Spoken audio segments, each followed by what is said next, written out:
God's Word, June 27, 2021. Mark chapter 5 verses 21 to 43. 21 And when Jesus had passed again in the ship over the strait, a great multitude assembled together unto him, and he was nigh unto the sea. 22 And there cometh one of the rulers of the synagogue named Jairus, and seeing him, falleth down at his feet. 23 And he besought him much, saying, My daughter is at the point of death. Come, lay thy hand upon her, that she may be safe, and may live. 24 And he went with him, and a great multitude followed him, and they thronged him. 25 And a woman who was under an issue of blood 12 years. 26 And had suffered many things from many physicians, and had spent all that she had, and was nothing the better, but rather worse. 27 When she had heard of Jesus, came in the crowd behind him, and touched his garment. 28 For she said, If I shall touch but his garment, I shall be whole. 29 And forthwith the fountain of her blood was dried up, and she felt in her body that she was healed of the evil. 30 And immediately Jesus, knowing in himself the virtue that had proceeded from him, turning to the multitude, said, Who hath touched my garments? 31 And his disciples said to him, Thou seest the multitude thronging thee, and sayest thou, Who hath touched me?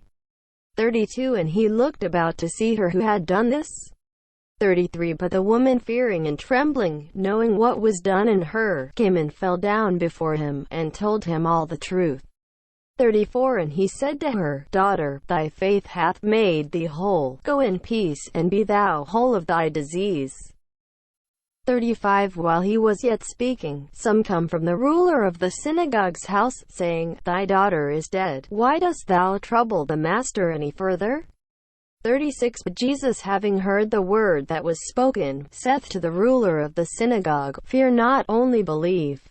37 And he admitted not any man to follow him, but Peter, and James, and John the brother of James. 38 And they come to the house of the ruler of the synagogue, and he seeth a tumult, and people weeping and wailing much. 39 And going in, he saith to them, Why make you this ado, and weep?